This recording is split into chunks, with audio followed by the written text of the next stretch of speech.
ഈ പ്രസംഗത്തിൽ ഐ കോണ്ടാക്റ്റിന് വലിയ പ്രാധാന്യമുണ്ട്.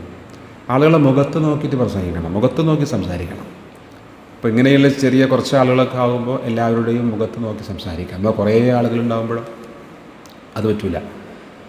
ഒരുപാട് ആളുകളുണ്ടാകുമ്പോൾ നമ്മൾ എന്ത് ചെയ്യുക, നാലായിട്ട് ഇങ്ങനെ വിഭജിക്കുക. ഒരു ഭാഗം, രണ്ടാമത്തെ ഭാഗം, മൂന്നാമത്തെ ഭാഗം, നാലാമത്തെ ഭാഗം.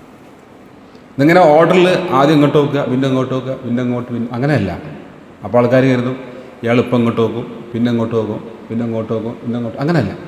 ഒന്ന് ഇങ്ങോട്ട് നോക്കിയാൽ ഒന്ന് പിന്നെ ഇങ്ങോട്ട് നോക്കുക, ഒന്ന് നേരെ മുന്നിലേക്ക്, ഒന്ന് ഈ ഭാഗത്തേക്ക്, ഇങ്ങനെ നാലായി വിഭജിച്ച് നാല് ഭാഗത്തേക്ക് ഇങ്ങനെ ഒരു ഓർഡറിലല്ലാതെ ഇങ്ങനെ ഡിസോർഡറായിട്ട് ഇങ്ങനെ നോക്കുക.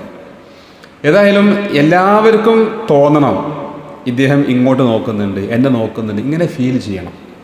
അത് പ്രസംഗത്തിൽ മാത്രമല്ല, നമ്മളിപ്പോൾ ഒരാളുമായിട്ടൊക്കെ സംസാരിക്കുകയാണെങ്കിലും ആളുകളുടെ മുഖത്ത് നോക്കി സംസാരിക്കും. ആളുകളിങ്ങനെ മുകളിലേക്ക് നോക്കും, ചിലപ്പോൾ താഴോട്ട് നോക്കും, അല്ലെങ്കിൽ ഒരു ഭാഗത്തേക്ക് നോക്കും, അല്ലെങ്കിൽ വസ്ത്രത്തിൽ നോക്കും. ഇതൊന്നും പാടില്ല. ശരിക്ക് ഈ ഐ കോണ്ടാക്റ്റിന് 3 തലങ്ങളുണ്ട്. ഒന്നാമത്തേത് സൗഹൃദ തലം എന്ന് പറയും, രണ്ടാമത്തേത് സാമൂഹ്യ തലം, മൂന്നാമത്തേത് സ്നേഹതലം. ഇപ്പോൾ നമ്മൾ ഈ നെറ്റിയുടെ ഈ ഒരു ഇങ്ങനെ ഒരു ത്രികോണാകൃതിയിൽ നമ്മുടെ ഈ നെറ്റി, ഈ കണ്ണിൻ്റെ ഈ മൂക്കിൻ്റെ ഒക്കെ സൈഡ് ഈ ഒരു ഭാഗം വരുമ്പോൾ അങ്ങോട്ടേക്ക് നോക്കി സംസാരിക്കുമ്പോൾ ഒരു സൗഹൃദ തലം എന്ന് പറയും, ഒരു ഫ്രണ്ട്ഷിപ്പിൻ്റെ. പ്രത്യേകിച്ച് സ്ത്രീകളുമായിട്ടൊക്കെ സംസാരിക്കുകയാണെങ്കിൽ ഈ ഒരു ഭാഗത്തേക്ക് മാത്രം നോക്കുക.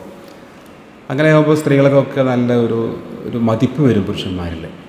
മറ്റു വസ്ത്രത്തിലേക്കോ മറ്റു ശരീരാവയവങ്ങളൊക്കെ നോക്കാം, ചുണ്ടിലേക്ക് നോക്കാൻ പാടില്ല. നോക്കേണ്ടത് ഈ ഒരു ഭാഗത്തേക്ക് മാത്രമാണ്. ഈ ഒരു നെറ്റിയുടെ, ഈ ഒരു കണ്ണിൻ്റെ, ഈ ഒരു മൂക്കിൻ്റെ ഒക്കെ ഈ ഒരു ഭാഗം വരുന്ന ഈ ഒരു ത്രികോണാകൃതിയിൽ വരുന്ന ആ ഒരു ഭാഗത്തേക്ക് നോക്കി സംസാരിക്കും. പ്രത്യേകിച്ച് സ്ത്രീകൾക്കൊക്കെ അങ്ങനെ സംസാരിക്കുമ്പോൾ ആ പുരുഷനോടൊരു മതിപ്പുണ്ടാവും, ഒരു ബഹുമാനം ഉണ്ടാവും. അതൊരു സൗഹൃദ തലം എന്നതിന് പറയാം. പിന്നെ മറ്റൊന്നാണ് സാമൂഹിക തലം. അത് കുറച്ചും കൂടി താഴോട്ട്, ഒരു ചുണ്ട് വരെയൊക്കെ ഇങ്ങനെ കുറച്ചും കൂടി താഴോട്ട്, കുറച്ചും കൂടി മുകളിലേക്ക് വിശാലമായിട്ട് നെറ്റിയൊക്കെ ഉൾപ്പെട്ട ഒരു ഭാഗം. അത് കുറച്ചും കൂടി ഒരു സാമൂഹിക തലമാണ്. പിന്നെ മറ്റൊന്നൊരു സ്നേഹതലം എന്ന് പറയും. അതൊരു കഴുത്ത് വരെയാണ്, ഈ നെറ്റി മുതൽ ഇങ്ങനെ ഒരു കഴുത്ത് വരെ. അതിന് താഴോട്ട് നോക്കാൻ പാടില്ല, അപ്പോൾ നോട്ടം അതിൻ്റെ അർത്ഥം മാറും. അപ്പോൾ ഈ രീതിയിലൊക്കെ ഐ കോണ്ടാക്റ്റ് പ്രത്യേകം ശ്രദ്ധിക്കണം. ഐ കോണ്ടാക്റ്റ് വളരെ ക്ലിയർ ആകുമ്പോഴാണ് ആളുകൾക്ക് നമ്മളൊരു മതിപ്പുണ്ടാകുക. പ്രത്യേകിച്ച് പ്രസംഗത്തിൽ ആളുകളെ മുഖത്ത് നോക്കി സംസാരിക്കുക എന്ന് പറയുമ്പോൾ അതൊരു കഴിവാണ്. ശബ്ദത്തിൻ്റെ ആരോഹണം അവരോഹണം പോലെ തന്നെയാണ് ഐ കോണ്ടാക്റ്റ്.